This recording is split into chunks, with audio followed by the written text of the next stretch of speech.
The latest actions by Pope Leo XIV have triggered what many are now calling a real earthquake within the Catholic Church. These developments are not just small changes, they represent a major shift that is being felt throughout ecclesiastical circles both in Rome and beyond. Some voices are calling it a turning point, others are reacting with silence, caution, or even visible concern. There are those who tremble at the possible direction this new pontificate is taking. But beyond the obvious decisions and speeches, there is a much deeper movement happening, one that reveals a clear message and a deeper intention. These are not random changes, they are signs of a carefully thought-out approach. The pontificate of Pope Leo XIV began with a powerful image. His first public Mass, celebrated at St. Peter's Basilica, was filled with rich symbolism and solemnity. The liturgy itself was beautiful, but what truly caught the attention of the faithful was not the ceremony, it was his homily. Unlike general addresses often filled with polite language, Pope Leo delivered a bold and clear message. He chose two words as the pillars of his speech: unity and love. These were not spoken as empty slogans, but as the foundation for everything he plans to do as Pope. He made it clear that he does not want to be seen as an innovator or reformer. Instead, he sees himself as a servant of the faith, a guardian of the tradition that has been handed down for centuries. He is not trying to invent something new, but to protect what the Church has always believed. His vision is not based on creating a new doctrine, but on preserving the one already given to the Church by Christ himself. In his own words, Pope Leo explained that Christ did not call Peter to become a solitary leader, but someone who strengthens the faith of others and keeps them united in truth. Unity, he said, must be built on love, but not the kind of love that is vague or emotional.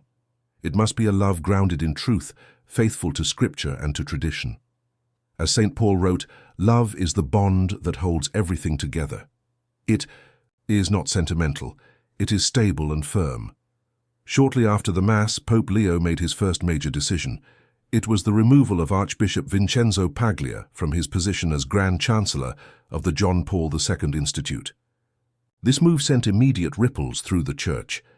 In Paglia's place, Pope Leo appointed Cardinal Aldosar Rea, a more discreet but highly respected figure, especially among those who care deeply about doctrinal clarity and the central importance of life and human dignity in church teaching. This appointment caught the attention of many observers because it directly addressed one of the most debated areas of the Church in recent years: moral theology and the Church's teaching on life, family and bioethics. Archbishop Paglia had played a key role in reshaping the John Paul II Institute during the pontificate of Pope Francis. Many longtime professors who had defended the Church's traditional view on marriage, sexuality, and human dignity were removed. In their place came new voices, more open to modern interpretations, and the idea of updating church teaching to reflect current social views. These changes had caused discomfort among both scholars and the faithful.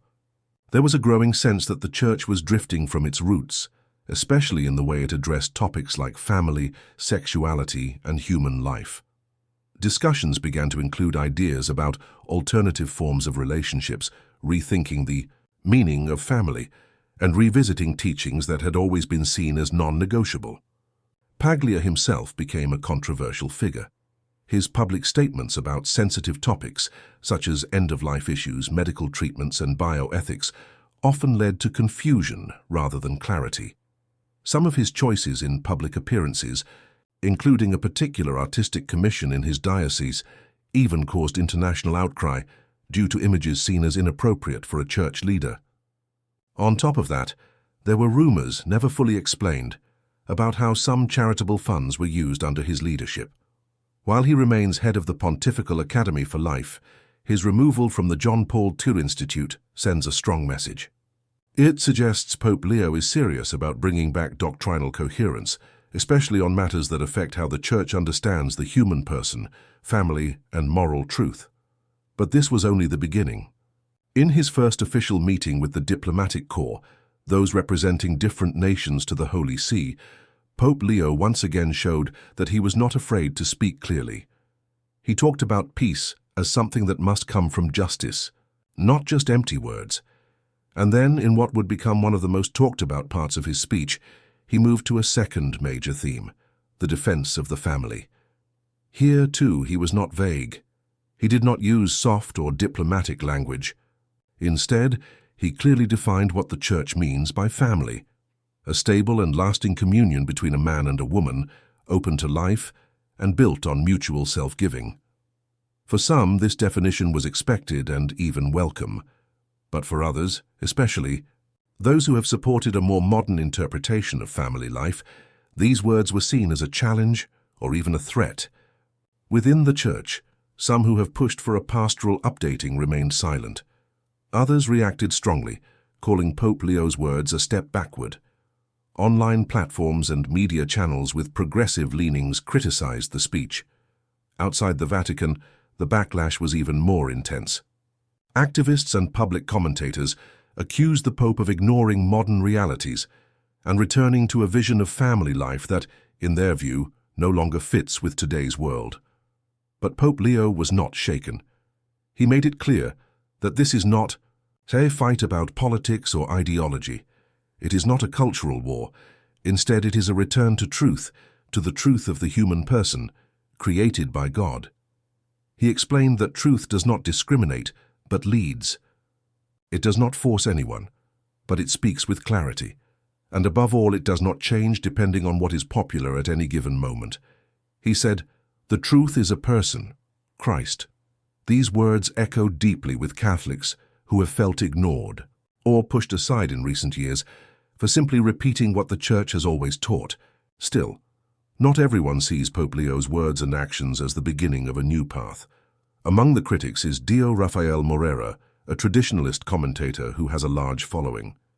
He warned his readers not to fall into false hope. He argued that Pope Leo's gestures are too vague to be seen as true reform. In his view, Leo is still following the direction of modernism, just with a softer tone.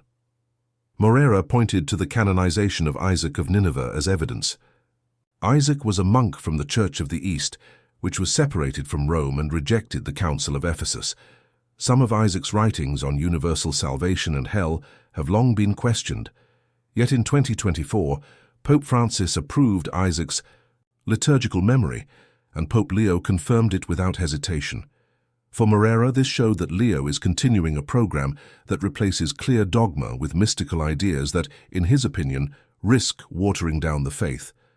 He argued that what we are seeing is not openness to dialogue, but a kind of spiritual confusion, one that replaces truth with vague personal experiences. And worse, he said, are the conservatives who rush to celebrate every word or decision by the new pope, even when those actions deserve more careful judgment. Yet despite these criticisms, many believe that Pope Leo XIV has already begun a true shift. His words are clear. His references are to tradition. His tone is different. His decisions show a desire to restore coherence and identity to the Church. Still, this is only the beginning of his pontificate, and it would be unwise to draw final conclusions too quickly. The road ahead is long. Real change in the Church takes time. It requires patience, prayer, and wisdom. It must be rooted in something, deeper than enthusiasm. It must grow from faith and remain loyal to the gospel. In a time of great confusion, where people rush to judge and react quickly, it is more important than ever to remain calm, focused, and faithful. There is no room for blind optimism, but also no place for constant negativity. It is a time for silence, reflection, and trust in God's plan.